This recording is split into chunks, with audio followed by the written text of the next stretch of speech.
The year was 1963. The Beatles were playing on the radio. The Beverly Hillbillies in black and white on TV. Alfred Hitchcock's The Birds in theaters. Teenagers were doing the monkey, and kids, like me, were playing with their Easy Bake Oven. It's the year Michael Jordan was born, and Whitney Houston. The cassette tape was introduced, the lava lamp invented, a gallon of gas just 28 cents, and AT&T introduced the touch-tone phone. John F. Kennedy was president until his assassination in November of that year, and segregationist George Wallace was governor of Alabama. Many describe 1963 as a defining year of the civil rights movement, the I Have a Dream speech, the March on Washington. There were boycotts, protests, and sit-ins, police dogs and fire hoses being turned on children as young as 6. Whites-only signs to be removed from restrooms and water fountains that year, schools and lunch counters desegregated too, but certainly not without opposition. Birmingham was one of the most racially divided cities in the country, and so many bombings that month, 5 in just 10 days. Birmingham was nicknamed Bombingham. And then, one of the worst atrocities of the era, Ku Klux Klansmen planted a box of dynamite underneath the steps of the 16th Street Baptist Church, the first black church to be built in Birmingham, and a well-known meeting place during the Civil Rights Movement. And at exactly 10:22 on the morning of September 15th, and just before Sunday morning service, the bomb exploded, killing 4 little black girls who were in the basement ladies' lounge. 11-year-old Denise McNair and 14-year-olds Cynthia Wesley, Carol Robertson, and Addie Mae Collins. Their bodies found beneath piles of debris.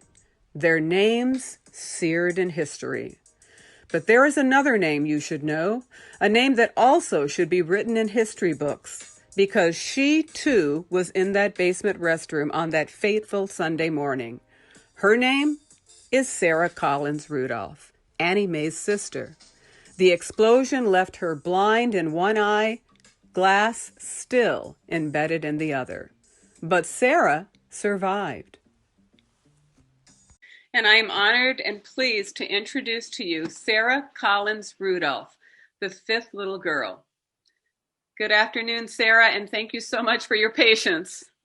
So take us back, if you will, to that morning on September 15th in 1963. Tell me a little more about how that day started for you. I understand that your mother would get the family up pretty early on a Sunday morning. She would get us up early to do our hair. You know, back then we had to have our hair straightened and washed and straightened. So that's why we got up real early. But, you know, on that particular Sunday, you know, it was going to be a youth day program. The young people was going to take over all the duties that the adults usually do. So we were so excited. It was Addie, Jana, and myself. We walked to church that Sunday morning. And while we was walking, we were having such a good time. Jana had a little purse shaped like a football. And we were throwing it and catching it and just laughing all the way to church. So when we got there, we went down into the basement to freshen up. So Jana's class was upstairs, and my class and Addie was down in the basement. So we stayed in the basement when she went on up to her class. So we decided we wouldn't go to our class because we was late anyway. So we just stayed in the ladies' lounge. And while we was in the ladies' lounge, I began to look out the door, just waiting for our class to turn out. So after a while, when I looked out, I seen Denise McNair, Cynthia Wesley, and Carol Robertson. They came into the ladies' lounge and they spoke to us and went on the other side where the stalls was located. So when they left the stalls, they came on back in where we were. I was standing by the sink. Addie was standing across from me by the window. And they walked out together, and Denise was in front of them. And she walked over to Addie, and she asked Addie to tie the sash on her dress.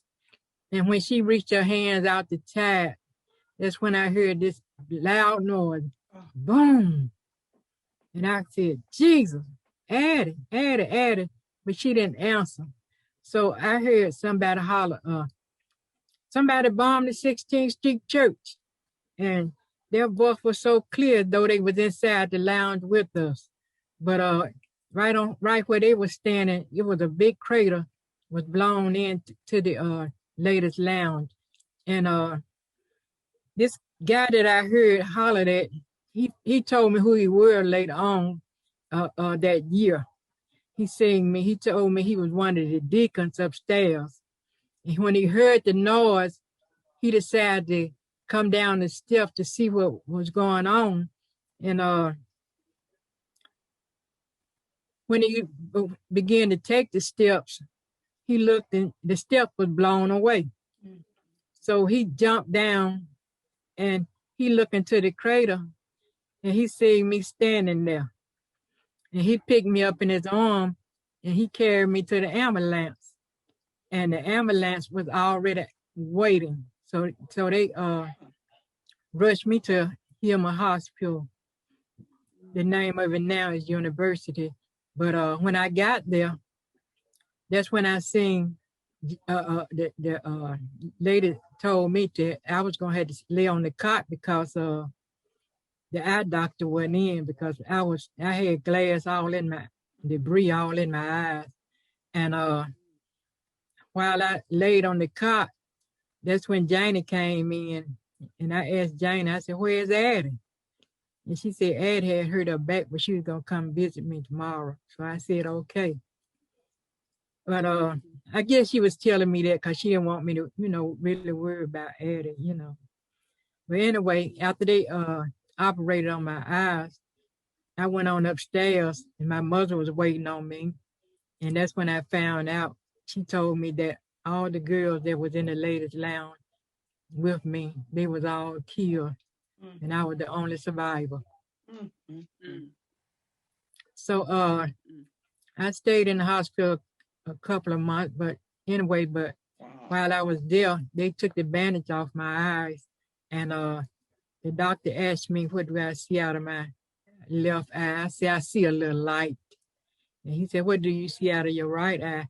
I said, I can't see anything. So I was blinded. Instantly, they couldn't save my right eye. But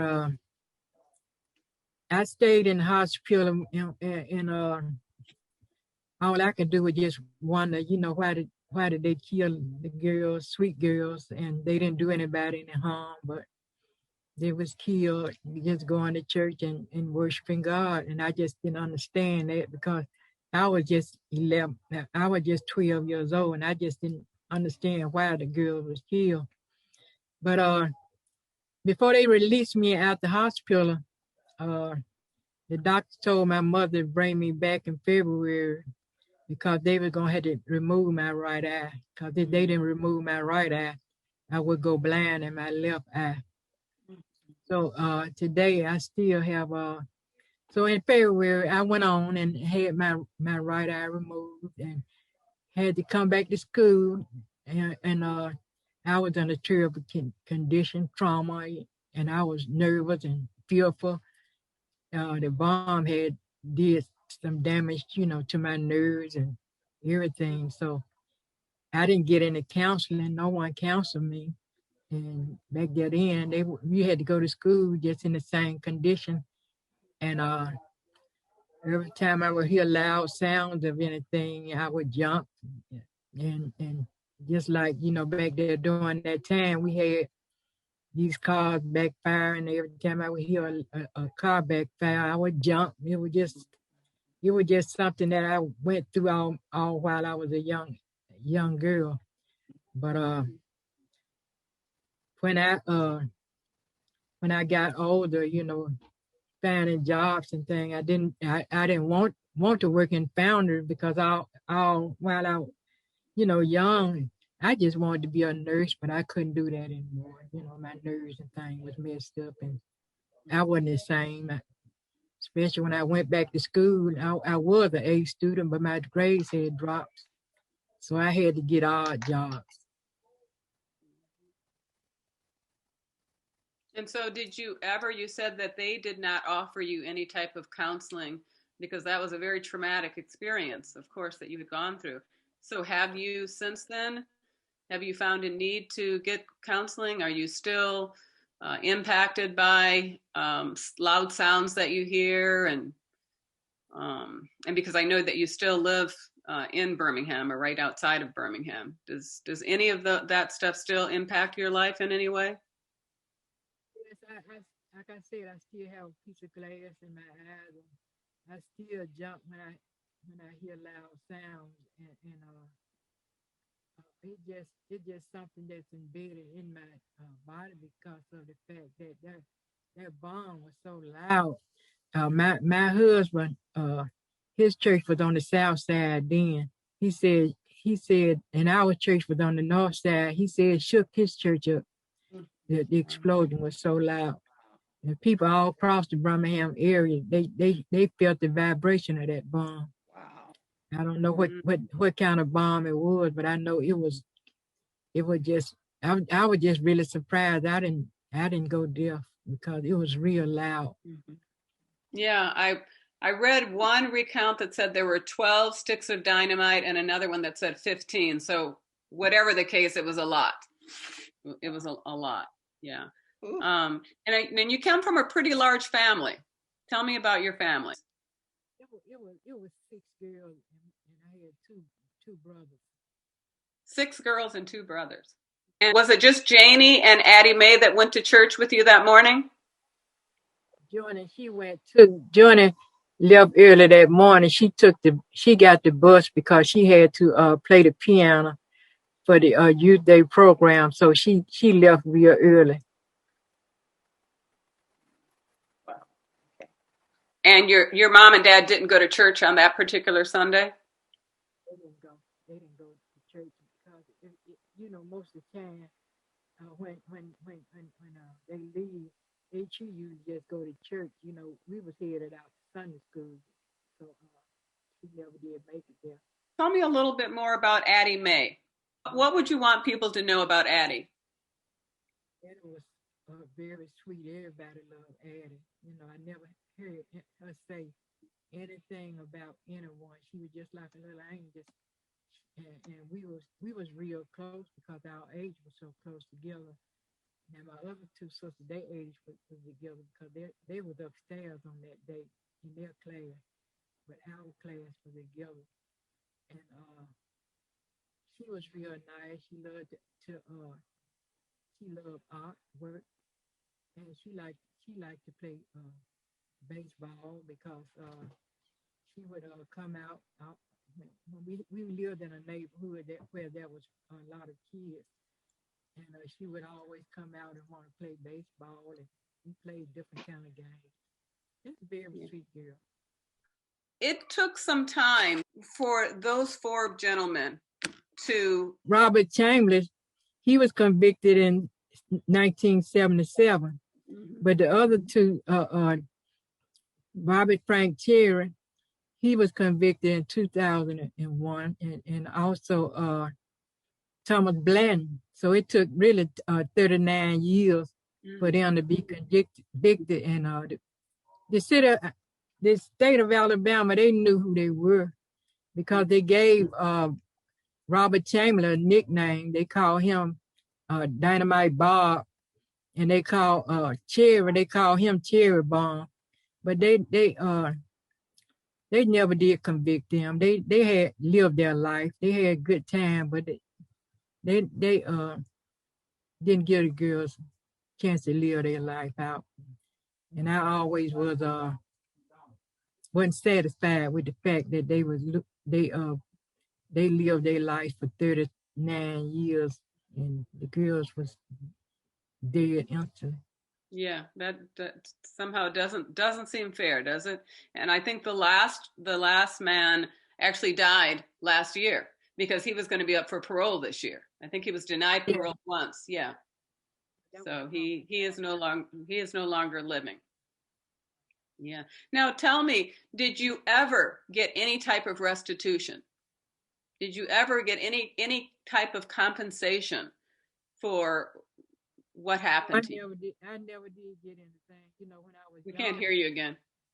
when I was young, my mother always waited for restitution, but she just died waiting. And since I've grown, and I always have been trying different places to get restitution for my injury and the death for Addie. See, but nothing never happened.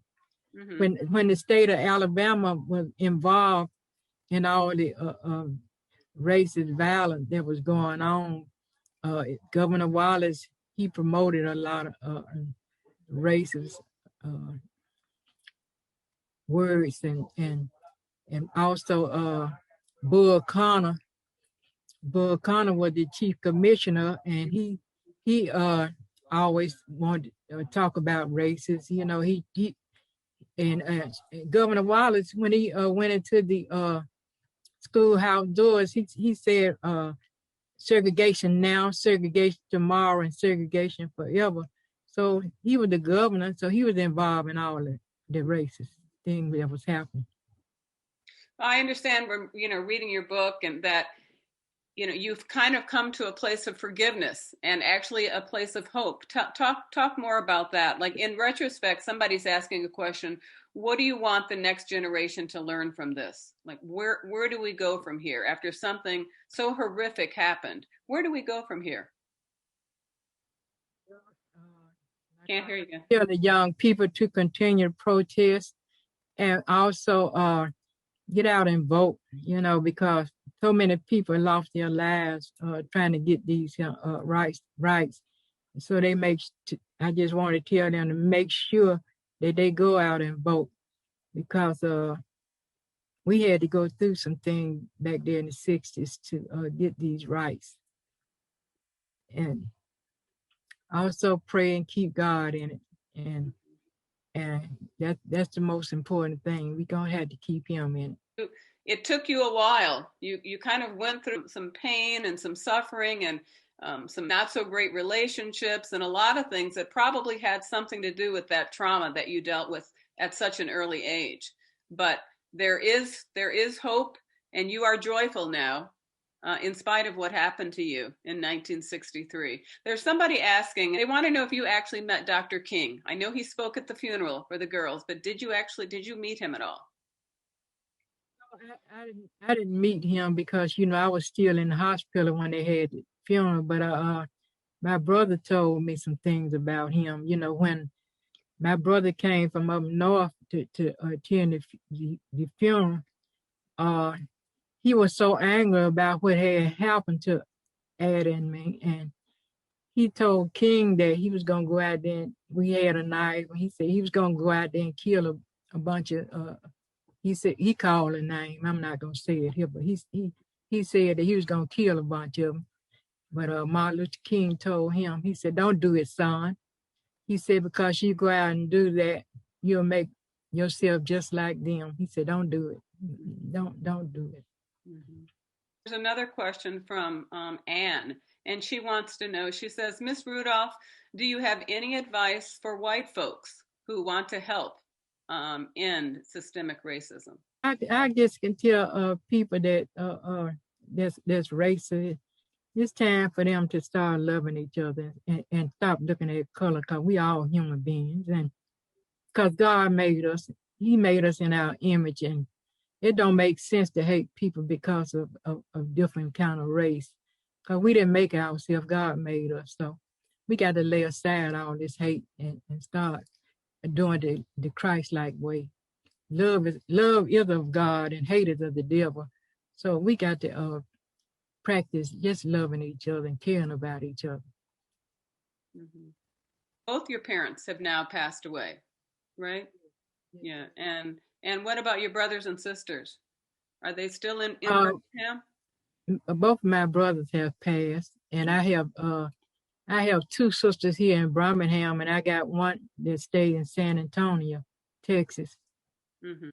There's another question from Deidre. She wants to know if you experienced survivor's guilt or asked the question, why did God spare me and not take me with the other four girls? Did you ever feel sad or did you feel guilty that you were actually the one that lived?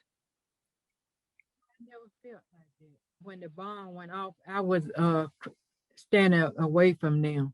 You know, they was all four over there together. That's why they said their bodies was on top of each other. Right. But I felt like I was spared because, you know, I guess God had left me to tell the story because so many people has come out with this story and it's not right. So I hate it. I hate they was killed. You know, I still cry today about what had happened to those girls. And I know by me losing my sight in my eyes, I know God didn't want me to see that. He didn't want me to see what had happened because that was something a child at my age should never see. Right. Because I think one of the girls was decapitated when they found her. And they said they found her head some months later and only were able to identify her because her father noticed some kind of jewelry that she had on or her ring or something on her hand. Yeah, you might be right. You know, I found out about you a few years ago and we connected on Facebook. And I was just floored that people didn't know there was a fifth little girl. I mean, I didn't know at the time, but when I posted that on my Facebook page, I was pretty shocked that out of 5,000 Facebook friends, no one knew that there were 5 little girls in that basement ladies' room. Did you feel like you were forgotten as the years were going on? You know, when I was young, I wouldn't talk about it because people would always talk about the one that was, that was killed. And I wouldn't talk about it. I couldn't talk about it because back there then I was quiet in a way. I was a very quiet, shy person. Didn't say anything, and I just went through life just keeping it to myself until God touched me one day, and I was able to talk about it. And by me going to the different trials, that was the only time that I would really talk about it because I had to attend all three of the guys' trial. And did you testify at all? Yes, I had to. Yes, I had to tell them what had happened. So that must have been difficult having to relive that. Or on the flip side, did you feel good that you were kind of sharing your story and telling your truth and hopefully, you know, bringing some justice so that your sister and the other 3 girls and the 2 boys who were subsequently killed that day, that their deaths would not be in vain? Yes, I was very glad to talk about it, but I was still really traumatized because, like I say, it was fresh on me, you know, and it was something that I really, really didn't want to talk about because, you know, you go to church with your sister and then you leave and you're in the hospital for no reason at all, simply because you're a Black person. That's something that never should have happened. Bombing a church where people go to worship God. Right. Yeah. Well, you are really courageous to step up and share your story. What are you doing now? What are you doing these days? Well, I have retired now. You know, I still take care of a lady that I've been working with for a while. Very nice lady, and go to church and just I was traveling a lot. You know, but since this pandemic came up, I don't go out. I don't travel like I used to. I just do Zoom. You met your fabulous husband. I've had a chance to talk to him on the phone a few times, and 3rd time is the charm, they say.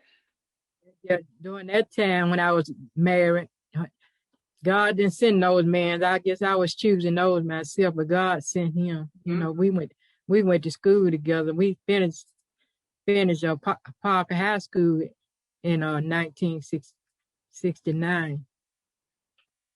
So we knew each other from the start. And what is your take on race relations now? In the country, but more specifically in the South and in Birmingham. How have things changed, or have they changed? Things have really changed here in the South. People are not, like they used to be. We don't have the color signs, color only signs, and we don't have that. It's quiet now. We don't have that hate that was going on during that in the 60s, because back then they didn't care who knew it. They didn't care. It was just something that mostly whites showed themselves, and they weren't embarrassed about it. They just went on and did what they wanted to do and say what they wanted to say. So it's not like that now. I'm going to read a couple of the comments from the chat. Corinda says that you have so much strength, and there is so much strength in your testimony, because it is truly a testimony that you're sharing with others. Yeah. And I think that people can learn from the fact that you now you have been able to forgive and give them grace. And I think that's important. And like you said, that's what God calls us to do, even though it can be difficult at times. Edith says that we are grateful that you're able to talk about it. And it's important that the world know that there was one little girl who was still alive and alive to tell the story. Like you said, there have been so many, we hear all the different stories about the 4 little girls and they were doing this and that, but you are the one that knows the truth because you were there. She says that we appreciate your telling the story. Tell the story, share with everyone, if you would, what happened when Spike Lee reached out to you before he did his documentary on the 4 little girls? Well, I was still traumatized, and I didn't want to talk about it. He got in touch with me, but I didn't want to talk about it really. And at the time, he wasn't, I don't think he pays anybody, but he really wanted you to share your story without compensating you at all. I was going through a hard time. Can't hear you still. I was going through hard times at that time, and I wasn't able to get out and just talk like that, Yeah, okay. Now, is the church still there? Yes, it's still there. Have you been back? Yes, I've been there several times. Some people that I knew back then, I went to their funeral, and every now and then a school come and I go talk to them. They want to meet me at the church, and I tell them about what had happened back then. Deidre says, pre and post pandemic, we still have to be weary and worry about safety when we are in church. There's some pretty awful things that have been happening in church. We can remember South Carolina and the synagogue in Pittsburgh, just to name a couple. And hate crimes are still real today. It's just different. It's a different year and it's a different era. And we have to continue to be vigilant, to be prayerful, and to be mindful every day. So many people that still are racist. And it's time to stop all that. It's time to stop hating people because, like I said, their color, And about now, right now, when they think about what happened back there then, we shouldn't be like that now. Those girls' lives were taken just because they was black. And why should we kill people because they are black like they did George Floyd? They killed him because he was a black person. They got to put themselves in a black person. They got to put themselves in they and think about what they're doing before they hate blacks. We haven't done anything for them to hate us. So I don't understand it that you would blow up a church with black people and kill innocent people. That's something I never can understand. Yeah. You got to really hate. You got to really hate. Have a hateful heart to do something like that. Yeah, because certainly they knew that it was a predominantly black church, and it was Sunday morning. I heard them say that they weren't they put it there at night and they didn't think that they didn't plan to kill anyone. No one puts a bomb somewhere not planning to kill. So Mary is saying, thank you for telling your story. There's power in your story, and it really helps folks understand. And I appreciate it because, again, you read different stories about what happened that day, and everybody has their own story. And even when you look on the internet, there's all this conflicting information. And I feel like you, as I mentioned to you, you're not just Black history, you're history. You are American history. Yeah. And I so appreciate the fact that you have the courage and the strength to share your story, because I think it's an important story to share. So someone's asking, is there anything that people can do to support you, and in terms of getting some restitution? Is there is there a place to write? Is there a place to call? What do you think can be done? Well, for one thing, they can order my book. I have a book out. Yeah, I have your book around here somewhere.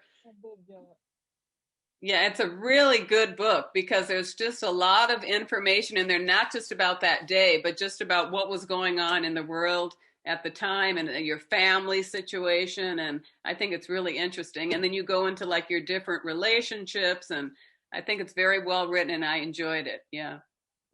There it is. Yeah. This is my book. Yeah. I got mine on Amazon, but where else is it available? African World Press. Okay. Okay. So they order my book because it tells about things that history, mostly history, what back there during that time.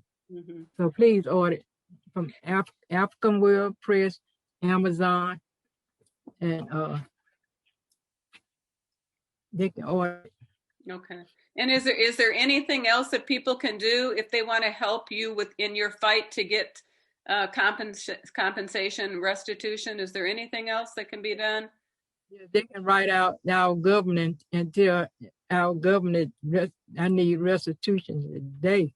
Yeah. Because I'm still paying these bills, because right. I still go to the eye doctor, and they concerned about my eye, that with the one that I see out of, I'm still paying doctor bill because of the glass that's in it. Yeah, and they can't operate because where the glass is in that left eye, right? It's not safe to operate. Yeah. He don't want to operate because he don't want me to lose it, since I have just one. So, mm-hmm. So now, they can write out government and tell them restitution now, for me, because I've been spending money out of my pocket for what the Ku Klux Klan did to me. Mm-hmm. And you think about 9/11. You think about the Boston bombing. Other people have been compensated for their losses.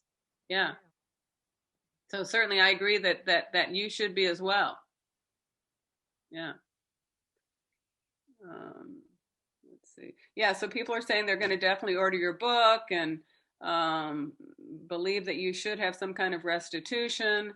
So I read, and I don't know if there's any truth to this at all, but you can tell me whether it's factual information or not. Do you still have glass that's embedded in your abdomen? Yes, I have. I still have. I found that out when I went to get a checkup, and because I worked around aluminum and iron factories when I was coming up, and I had to go get checked out to see that I had a black lung, So when they checked me, the doctors found that. He asked me he said, "What you doing with glass in your stomach?" And I told him that I was in a bomb, and I guess by it traveling from my eyes, it probably went on down and embedded in my stomach. So he noticed that. So do people recognize you in your hometown? Yeah. I can't hear you. Losing the. Mm-hmm. So what else did you want? So you have been through a lot, but you still resonate with just, a sense of I don't know, I just see like hope in you. And I'm just wondering, and I know where that comes from, but what does your future look like? You're retired now, you're just doing a little bit of work. You've been married to George for what? 20 years. Oh, I didn't know you'd been married to him that long. What's on the horizon for you? Do you do any type of activist work? I mean, I know there's not a whole lot to do now with the pandemic. I know you said you did some traveling. What's on the horizon for you? I still Zoom. A lot of people still Zoom. I go on Zoom and they still want me to talk about the story. I got a few lined up. Can't hear you. This month. Can't hear you. I got a few lined up for this month, and when people find out about me, they let want me to tell the story. Right. Yeah. So Linda's asking, would a GoFundMe effort be an option? Would that be something that you would be interested in? No, ma'am, not now. Okay. I can't hear you. No, not now. I'm just waiting on restitution. That's what I really want, right, because it's been such a long time and I'm not getting any younger. So that's what I want now. Yeah. So I know you said that you had gone through some challenges with a little bit of drugs and alcohol. What gave you the strength to get out of that? Is it just the fact that you came to know the Lord? What do you attribute that to? Because certainly something had to come from you. Yeah, when I went to this church, a prophet prayed for me and he told me that God was going to do some work in me, and which he did. And it just after that, I don't drink anymore. I don't smoke anymore. I just live for God now, and that's all. So God had to really touch me. So. I'm much better now, but I still have post-traumatic stress, disorder. So, is there anything else that you wanted to share with us? No, that's all. That's all. Just wanted to let the people know to get my book, and that would help out a lot too. Okay. Yeah, I'll make sure that everybody gets that information about your book. Oh, that's Rita. She's saying thank you very much. Does anybody else have any other questions for Sarah?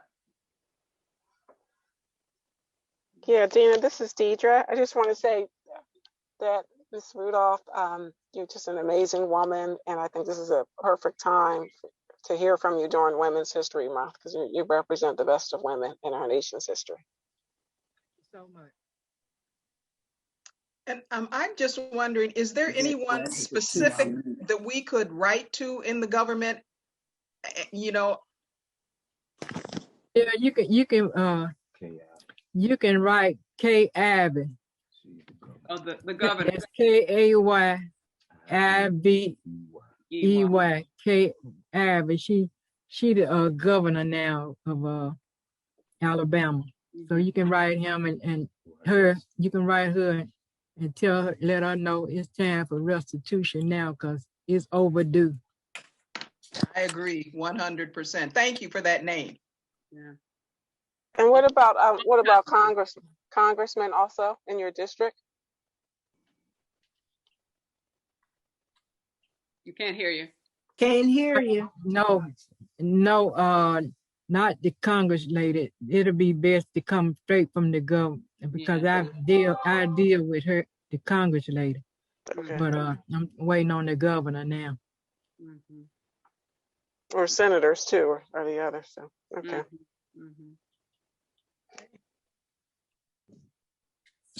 So I just wanted to say,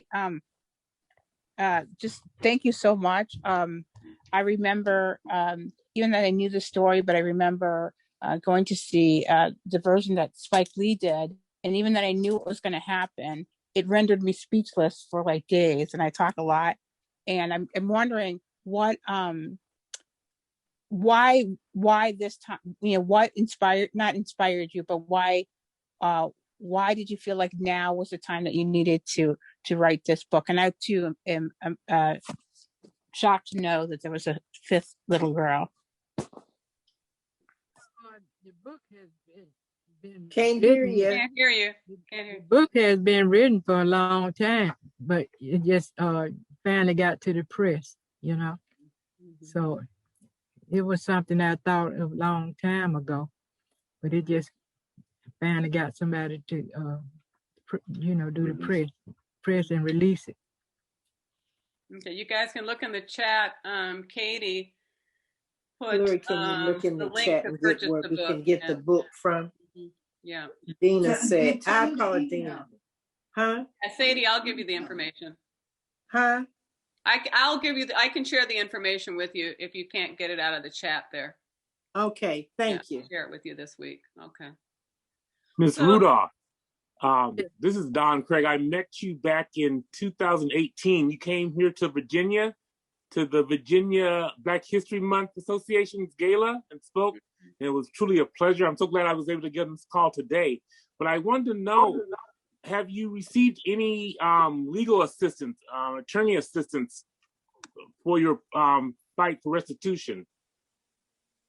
Yes, I have. I have a legal assistant right now trying to help me too. Oh, yes. Great. That's good. Yeah. Let's see, who else is? Al, did you have a question? You just look like you had a question there. No? No, I think since I'm starting to do press releases, that we can try to can do something like that around here. That hopefully that would help for awareness. Mm-hmm. You mean just to let folks know that she exists? Well, to know the story, no, she wants restitution and at least get the conversation going. Mm-hmm. And that's what she wants, and that's what we'll do that for her. That's what she needs. And that's what she needs, correct? Yeah. I mean, that's what she deserves. I mean, it's that's long right. overdue because they give restitution. I'm sorry, they give restitution to other folks. Yeah, let's get the conversation going countrywide so we can get this thing going. Yeah, that sounds good. Linda Grant, you look like you have something to say there. I was just thinking, trying to think of different ways that, because I think it's more than restitution that Sarah, it's more of, when she deserves to be compensated for her medical bills and medical care, which I don't know if restitution is a legal term for that. Some people probably know better than me, but it's not just her medical expenses and that she's been needing taken care of all these years, as well as compensation for pain and suffering. Yes. Right.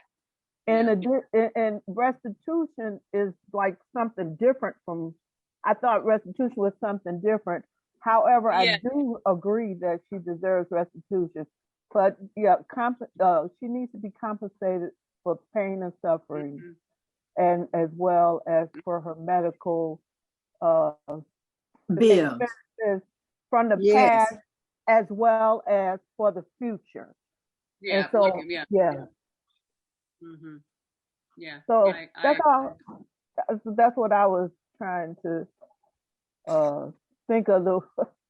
That it's a lot of expenses. This is something that Miss Rudolph is entitled to legally. I would believe. I'm not a lawyer. But lawyers know better than me what those terms are that should be used to compensate Miss Rudolph for since 11 years old. Since she was 11 years old, she's been going through this. She was 12, but still, it's 12. yeah. So 12 That's a years long time. old was going through this. Wow. This just really hit. It's just my heart. My heart goes out to you, Miss Rudolph, Mrs. Rudolph. My heart goes out to you. Yeah. Mm-hmm. Yeah. Peggy, you grew up in the South. What are you thinking? Yes, I grew up in the South, and man, I too didn't know it was 5. This is just amazing. That so much that was lost in. Mm-hmm. Oh wow. Yeah, nobody talks about it. It's so bizarre to me that there were 5 little girls in the bathroom. It's not like she was somewhere else in the church with she was right there. It just makes no sense. Yeah. Yeah, I have. I'm from Alabama, and I didn't grow up but I've lived in Birmingham as well, and been to the church before, and even going there. And in the history, I don't recall of anyone ever saying it was 5. So I'm just amazed. Wow. That's why they didn't publish. Yeah. Well, Sarah, we really appreciate you for spending the time that you spent this afternoon. And again, I want to apologize for the late start and trying to get my laptop working right. I had to call my doctor over here. Yeah. But thank you so much. And we will definitely try to get some writing of letters to Governor Ivey on your behalf. Thank you so much. Thank you. We can't hear you. I just want to thank all of you all for listening, and thank you, and God bless you. God bless you. And God bless you, and we hope that we'll be able to do something for you. God bless you. Yeah, we'll keep in touch with you for sure. And we'll continue to keep you in our prayers. Yes, ma'am. Thank you so much. And Dina, yes, do you have where we can get her book from? Yeah, if you look in the chat, it was posted. The 2 places. One is Amazon, and the other one is the African World Press. Do you see it in the chat there? If not, I can send it. Tell her to send it, Mom. Could you send it, because I don't see it? Okay, who is that? Sadie? Yes. Okay, I don't see the whole screen. Yeah, I'll send you the information. Yeah, all right, we gone, Miss Dina. Okay, thank you so much, George. Thank you. All right, bye-bye. I'll be talking to you. Bye-bye. Dana, this is Mary Brown. Would you also include the mailing address or contact information for the governor? Yes, I will do that. Mm-hmm. All right. I'll just send it to everybody. Yeah, I'll try to send it to everybody. Okay, thank you. The contact information for the governor and the book information. And thank you, everybody, for spending a couple of hour and a half or so here on Zoom this afternoon. Such a beautiful day, so get out there and enjoy it if you can. And have a good rest of your weekend. Thank you, Dina. Bye-bye. Thank you. Bye, guys. Goodbye, everyone. Thank you for the Zoom putting this on. thing. Oh, good. I'm glad you were able to get on. Sadie, I'm glad you made it. We'll get you going to the program next week. Yeah. Okay. Okay. Well, I work from home next week, so I'll be able to help. Oh, good. Okay.